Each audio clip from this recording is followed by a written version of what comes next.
Hey there! Do you struggle with clutter and a lack of storage solutions? Then why not make storage bins with me for just about anything? We're going to make these simple bins from these 12-inch by 8-foot laminated pine boards from your local orange box store. I bought 4 of these babies. It's a good idea to buy more wood than you think you'll need for a project, just in case you mess up. Like me. When I started this project, I did a lot of measuring and cutting and measuring and thinking and cutting and swearing before I finally figure out the correct cuts for the bins. Don't be afraid to try something and mess up a few times. That's how we learn, and that's what this channel is all about, trying new crafts and fun projects and learning as we go. When my smooth brain finally caught up to what I was doing, I settled on cutting the top and bottom boards of the bin to 10 by 12 inches. I also cut the side boards to 10 by 12 inches as well, so you'll need 4 10 by 12 inch boards to start. We're going to cut the side boards to make that angled lip at the front of the bin.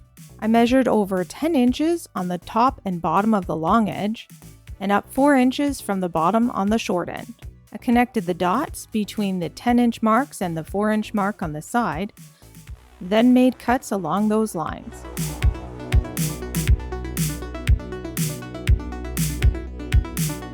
And voila, the side boards for the bins. Go us!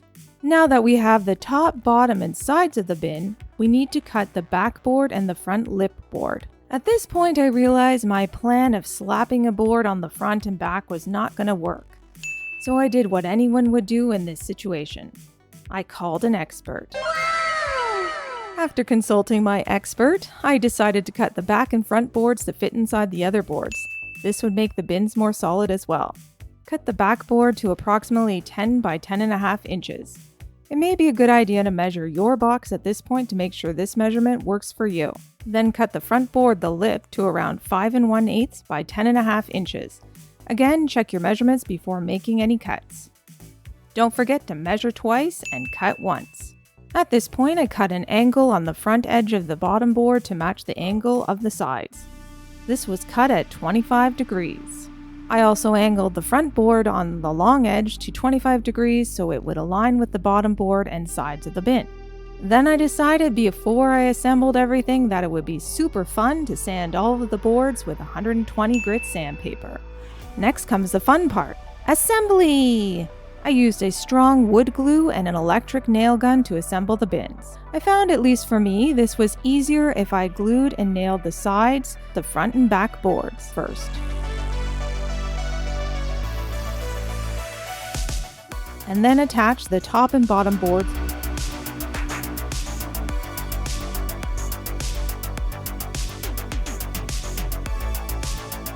This was a finicky process, and I spent most of the time wishing I had invested in a better nail gun. On a side note, you could also use finishing nails and a hammer. After I assembled all 4 of the bins I was making, it was sanding time again. Then one fine 30 below day, that's Celsius, I took the bins back to the garage for one final sand. Because of the cold, I only filmed part of this. I had the garage doors closed to keep out the cold, and every time I took a box in, I found spots I didn't like. But after starting with 120 grit, going down to 80 grit, and working my way back up to 220 grit, I called it a day. Hi, it's minus 30 out here. It's really cold. I am starting to lose feeling in my fingers. They're getting like super tingly here. So I'm gonna finish up. I'm probably not gonna get them sanded as much as I like before I stain them, but I'm just trying to get them done now. But anyway, my fingers are tingly and I put gloves on. I can't feel even what I'm doing because I have gloves on, which is not great for sanding, but yeah. I made these bins for toy storage in my son's closet, so I wasn't too concerned if they weren't perfect. After sanding, make sure you clean off all the dust with a lint-free cloth. Then it's staining time! Yay!